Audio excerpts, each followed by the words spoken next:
بسم اللہ الرحمن الرحیم۔ یہ میری دو مریض خواتین کی کہانی ہے جو تقریباً ایک ہی وقت میں دوران حمل چیک اپ کے لیے میرے پاس آتی تھیں۔ پھر حالات کے الٹ پھیر کا شکار ہوئیں۔ دنیا نے ان کے ساتھ کیا کیا سلوک کیا، کبھی ان کے اپنے الفاظ میں اور کبھی دنیا کی زبان سے مجھ تک پہنچتا رہا۔ آج آپ بھی سن لیں، شاید آپ میں سے کوئی ایسا کچھ اپنے ارد گرد بھی دیکھ سکے، شاید کوئی خاتون کسی فیصلے پر پہنچ سکے، شاید کوئی مرد اپنے خاندان اور اپنی بیوی بچوں کو مناسب اور متوازن رکھ سکے۔ پہلی عورت کی کہانی۔ مسز پروین ذوالفقار اپنے دوسرے بچے کے حمل اور پیدائش کے لیے میرے پاس ریگولر چیک اپ کروانے کے لیے آتی تھی۔ فیملی ڈاکٹر ہونے کی وجہ سے میں اس کے گھر کے حالات سے بھی واقف تھی۔ اکثر وہ اپنی ساس کے ساتھ آیا کرتی تھی، جس سے پروین کا بہت اچھا تعلق تھا۔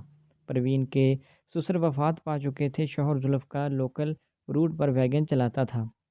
منجلہ دیور قانون کی تعلیم حاصل کر رہا تھا اور منگنی شدہ تھا۔ اس سے چھوٹا دیور مڈل کے بعد پڑھائی کو خیرآباد کہہ کر چھوٹا سا زمیندارہ سنبھالا کرتا تھا۔ نند کوئی تھی نہیں۔ پروین اپنی بڑی بچی جس کی عمر 2 سال تھی اور دوسرے حمل کے ساتھ شفیق ساس اور محبت کرنے والے شوہر کے ساتھ ایک بہت ہی پرسکون زندگی گزار رہے تھے۔ سسرال میں خدمت اور حسن سلوک سے سب کے دلوں پر حکومت کر رہی تھی۔ زچگی کا وقت ہوا اور وہ میرے پاس آئی۔ اللہ تعالیٰ نے اسے ایک صحت مند بیٹے سے نوازا تھا۔ وقت رخصت میں نے اسے 7 روز بعد دوبارہ معائنے کے لیے کہا تھا، لیکن وہ دوبارہ نہیں آئی۔ بہت سے خاندان بچہ پیدا ہو جانے کو ایک عام سی چیز سمجھتے ہیں اور اس کے بعد معائنے کو غیر ضروری مانتے ہیں اور اگلے حمل تک کے لیے غائب ہو جاتے ہیں۔ پروین کا نہ آنا بھی ایک ایسا ہی واقعہ سمجھا گیا تھا۔ کچھ عرصے بعد اس کے کسی پڑوسی نے مجھے اس کے شوہر کے قتل ہونے کی اطلاع دی۔ سواری بٹھانے اور کرایہ طے کرنے کے تنازع پر فوری اشتعال میں گولی چل جانے کے باعث ذوالفقار کے سر میں گولی لگی اور وہ جائے وقوع پر ہی جان کی بازی ہار گیا۔ دکھ بھی ہوا اور پروین کی بیوگی اور اس کے چھوٹے چھوٹے یتیم بچوں کا خیال بھی ذہن میں آیا۔ اس سب کے ساتھ ساتھ یہ خیال بھی دامن گیر ہوا کہ اب در در کی ٹھوکریں پروین اور اس کے بچوں کا مقدر بن جائیں گی۔ کچھ عرصہ تک پروین میرے ذہن پر سوار ہی رہی، لیکن وقت کی گرد نے اسے یاد کو دھندلا کر دیا تھا۔ تقریباً 2 سال بعد ایک دن اچانک پروین اپنی ساس کے ساتھ میرے پاس آئی۔ وہ امید سے تھی، وہ پرسکون لگ رہی تھی۔ مجھے خیال گزرا کہ ذوالفقار کے قتل کی خبر شاید کسی غلط فہمی کا نتیجہ ہو۔ اب یہ سوال پوچھتے مجھے الجھن ہو رہی تھی، آخر کسی حاملہ عورت سے اس کے شوہر کے 2 سال پہلے قتل ہو جانے کے بارے میں کیسے پوچھا جا سکتا ہے؟ دوا کی پرچی لکھنے لگی تو مسز پروین ذوالفقار کی بجائے اس کا نام مسز افتخار تھا۔ اب مجھے اپنی یادداشت پر شک ہونے لگا تھا اور میں نے پوچھا کہ مجھے تو ذوالفقار نام یاد ہے۔ ایک دم پروین اور اس کی ساس خاموش ہو گئیں اور ان کی آنکھوں سے آنسو گرنے لگے تھے۔ ساس روتی ہوئی اٹھ کر آفس سے باہر چلی گئی۔ تب پروین نے بتایا کہ میرا شوہر ذوالفقار قتل ہو گیا ہے۔ تب میرا بچہ 7 دن کا تھا۔ میرے میکے والے مجھے ساتھ لے جانا چاہتے تھے، لیکن میرے بچوں کو جتنی عزت اور محبت اپنے ددیال میں مل سکتی تھی وہ ننیال میں نہ ملتی۔ میں تو تنہا ہو چکی تھی، اب بچوں کے لیے زندگی بسر کرنا تھی، سو میں نے سسرال میں ہی رہنے کا فیصلہ کیا تھا۔ عدت گزرنے کے بعد میری ساس نے مجھے اور میرے دیوروں کو بلایا اور ان کے سامنے مجھے کہا کہ تم میری بڑی بہو ہو اور ہمیشہ بڑی ہی کی طرح رہو گی۔ میرے یہ دونوں بیٹے حاضر ہیں، تم جس کا نام لوگی میں اس کے ساتھ تمہارا نکاح کروا دیتی ہوں۔ میں نے اپنی ساس سے کہا کہ میرا بچہ چھوٹا ہے، میں اسے دودھ پلاتی ہوں، ابھی میرا غم بھی تازہ ہے، مجھ سے ابھی ایسی کوئی بات نہ کریں۔ وہ سب چپ ہو گئے تھے۔ ذوالفقار کی پہلی برسی کے بعد یہی سوال دوبارہ پروین کے سامنے رکھا گیا۔ منجلے دیور کی دوران تعلیم ہی اس کی پسند سے منگنی کی جا چکی تھی۔ اس پسندیدگی سے پروین واقف تھی۔ اس نے کہا کہ ڈاکٹر صاحب، میں نے تو بچوں کے لیے قربانی دینی تھی، بڑا دیور کیا اور چھوٹا کیا۔ میں نے کسی کا دل توڑنا مناسب نہ سمجھا اور چھوٹے دیور کے لیے ہاں کر دی۔ میرا بیٹا اسے ویسے بھی پاپا کہہ کر پکارا کرتا تھا، میں نے اسے بھی خدائی اشارہ جانا۔ میرے نکاح کے بعد اور میرے منجلے دیور کی شادی کے بعد میری ساس نے سب پر واضح کر دیا کہ نسرین میری بڑی بہو ہے اور بڑی ہی رہے گی۔ کوئی یہ نہ سمجھے کہ اب چھوٹے سے بیاہی گئی ہے تو اس کا درجہ گھٹ گیا ہے۔ آج اللہ کے فضل سے میں اپنے گھر میں خوش ہوں۔ ساس جو کمرے میں واپس آ چکی تھی، اس نے کہا کہ ڈاکٹر صاحب، میں جانتی ہوں کہ پروین کے دل میں آج بھی ذوالفقار بستا ہے۔ میں اس کے غم اور قربانی سے واقف ہوں اور اس سے راضی ہوں۔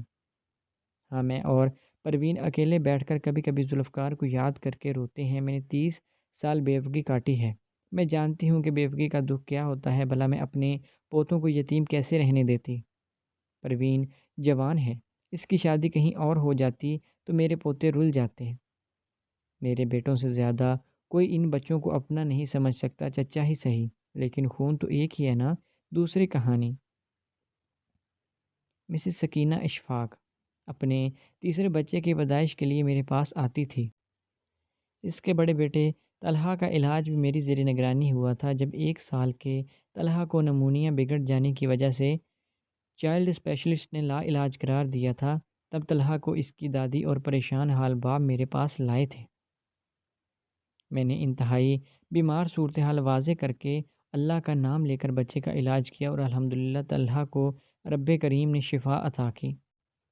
بس اس واقعے نے اس فیملی کو میرا معتقد کر دیا تھا، اور میں ان کے گھرانے کے بیشتر افراد سے نہ صرف واقف ہو گئی بلکہ ان کے چھوٹے چھوٹے خانگی مسائل میں ثالث اور مصنف بھی ٹھہرائی جانے لگی۔ سکینہ کا شوہر اشفاق 7 بھائیوں اور 3 بہنوں میں سب سے بڑا تھا۔ بچپن میں ہی یتیم ہو جانے والے اشفاق نے اپنی ماں کا سہارا بن کر دکھایا اور محنت و مشقت کے طویل دور سے گزر کر ایک گھر اور چند دکانیں بنانے میں کامیاب ہو چکا تھا۔ اس تمام وقت میں وہ اپنے بہن بھائیوں کی شادی بیاہ سے فارغ ہو چکا تھا۔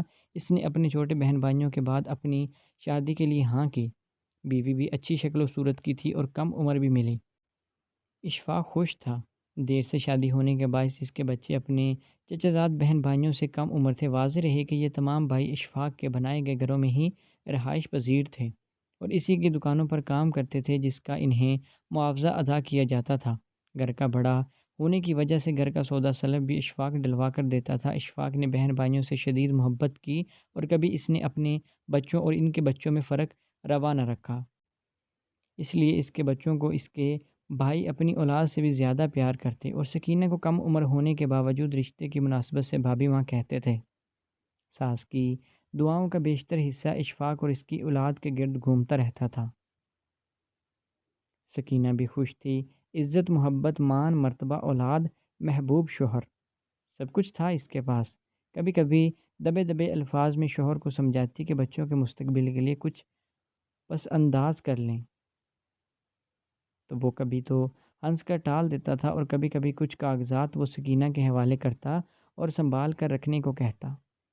چوری چکارے کے خطرے کے پیش نظر تمام زیور سکینہ کی ساس اپنے پاس ہی سنبھال کر رکھتی تھی اور موقع محل کی مناسبت سے سکینہ کو جو زیور چاہیے ہوتا وہ ساس سے مانگ لیتی تھی۔ زندگی کا دارا پرسکون تھا۔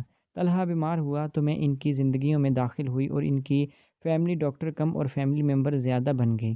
جس مرد کو طلحہ کے لیے شدید پریشان دیکھ کر میں طلحہ کا باپ سمجھی تھی، وہ بعد میں اس کا چچا ثابت ہوا۔ میں دل ہی دل میں ان بھائیوں کی بے مثال محبت اور اتفاق کی معترف تھی۔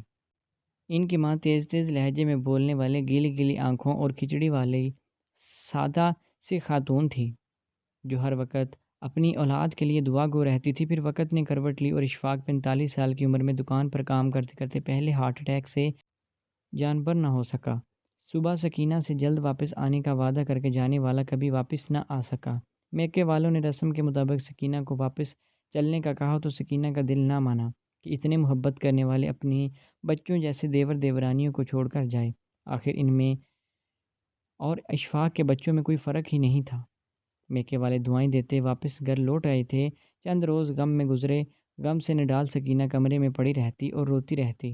ایک روز اس کے بچے نے آ کر ماں کا بازو ہلایا، امی مجھے چچی نے مارا ہے اور وہ روٹی نہیں دیتی، مجھے بھوک لگی ہے۔ سکینہ اور اشفاق کا شہزادہ وہ طلحہ بھوک اور مار کے درد سے بلک رہا تھا۔ سکینہ اٹھی کہ بچے کو کچھ کھانے کو دے، کچن میں گئی تو دیورانی سالن کا ڈونگا اٹھائے اپنے کمرے میں جا رہی تھی۔ ہنڈیا خالی پڑی ہوئی تھی۔ سکینہ نے پکارا کہ بچے کو کھانا دو تو دیورانی نے یہ کہہ کر انکار کر دیا کہ میں اپنے بچوں کے لیے پکاؤں یا تمہارے بچوں کا پیٹ بھروں۔ وقت کچھ اور سرکا تو پیسوں کی ضرورت پڑی۔ ساس سے کہا تو ساس نے بڑے دیور کی طرف اشارہ کیا اور بڑے دیور اور اس کے بچوں کو دعائیں دینے میں مصروف ہو گئی۔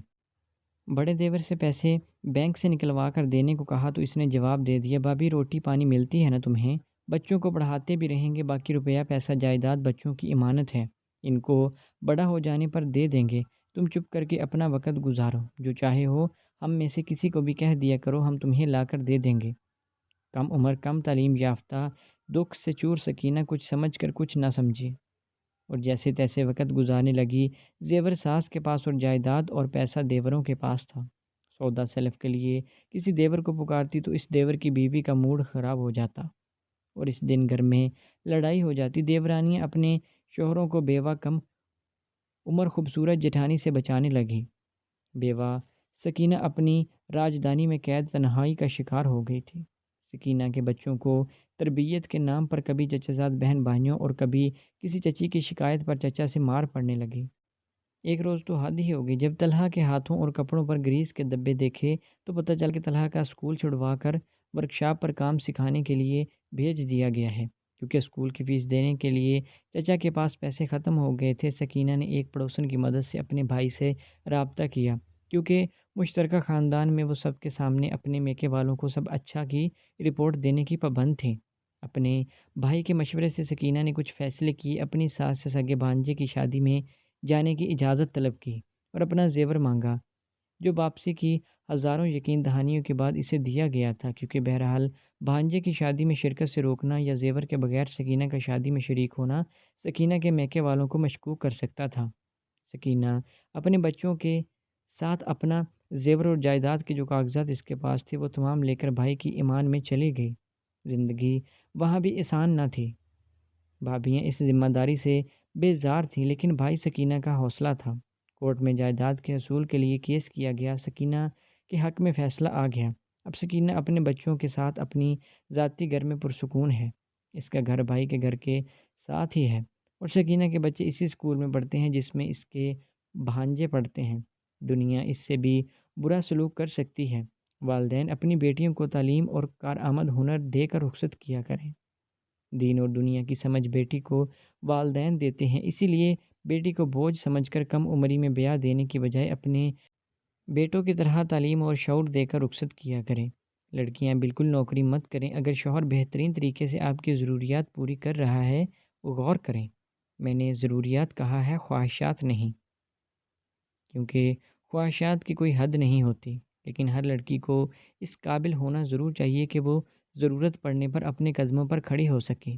اسی لیے تعلیم اور شعور پہلے، شادی بعد میں۔ تو دوستو، آپ کو آج کی کہانی کیسی لگی؟ امید ہے کہ ویڈیو اچھی لگی ہوگی۔ اگر ویڈیو پسند آئی تو ہمارے چینل کو سبسکرائب کریں۔ ملتے ہیں نیکسٹ ویڈیو میں، تب تک کے لیے اللہ حافظ۔